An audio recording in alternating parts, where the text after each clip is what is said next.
चव भारी असेल तर माणूस कुठं पण शोधत येतो। कोल्हापुरातील गुजरी जवळच्या कासार गल्लीत सकाळी 8 ते 11 या वेळेत दर्दी खवय्यांची गर्दी असते। गेली 65 वर्ष गजानन मुसळे आणि त्यांचे कुटुंबीय एकापेक्षा एक टेस्टी पदार्थ बनवतात। त्यामध्ये पाव वडा, जैन टोस्ट, पालक भजी, शाबू वडा आणि बटाटे वडा अशा पदार्थांचा समावेश आहे।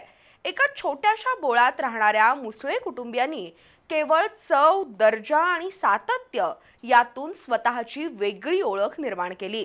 मुसळे कुटुंबातील तिसरी पिढी सुद्धा कोल्हापूरला टेस्टी करण्याच्या प्रयत्नात यशस्वी आहे।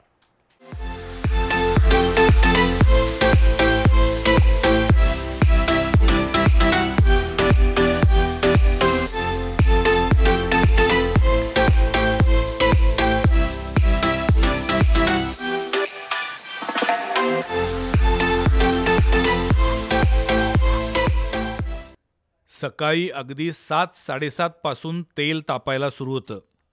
मग बटाटे वडे, वडापाव, जैन टोस्ट, शाबू वडा, पालक भजी, कांदा भजी असे एकापेक्षा एक टेस्टी पदार्थ बनायला लागतात।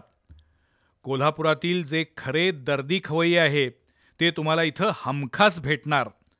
आणि म्हणूनच टेस्टी कोल्हापूरचा कॅमेरा आज कोल्हापुरातील कासार गल्लीत आलाय। गेली 65 वर्ष गजानन शंकर मुसळे आणि त्यांचे कुटुंबीय खाद्यपदार्थ बनवण्याच्या व्यवसायात आहेत।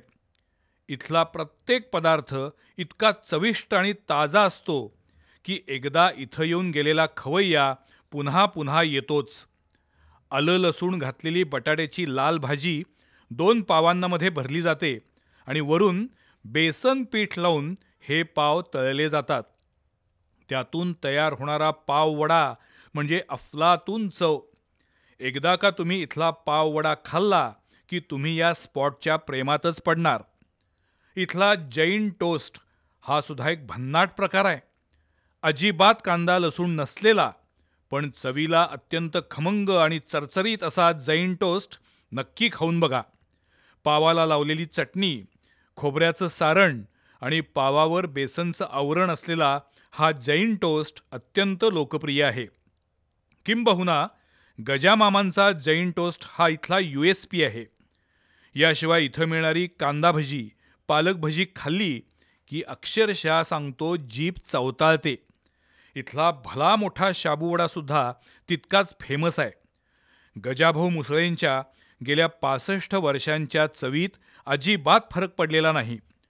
रोज सकाळी सुमारे 300 वडे, 300 पाव वडे आणि तितकेच शाबू वडे अवघ्या 4 तासात फस्तवतात। मुसळे यांची तिसरी पिढी सध्या कोल्हापूरकरांना खाऊ घालतीये। तेल, बेसनपीठ, साबुदाणा, बटाटा कोणताही मूलभूत पदार्थ चांगल्या दर्जाचाच असेल याची काळजी गजाभाऊ घेतात आणि त्यामुळं कासार गल्लीतील मुसळे परिवाराचा हा खाऊ स्पॉट म्हणजे टेस्टी कोल्हापूर मालिकेतील क्लायमॅक्स आहे।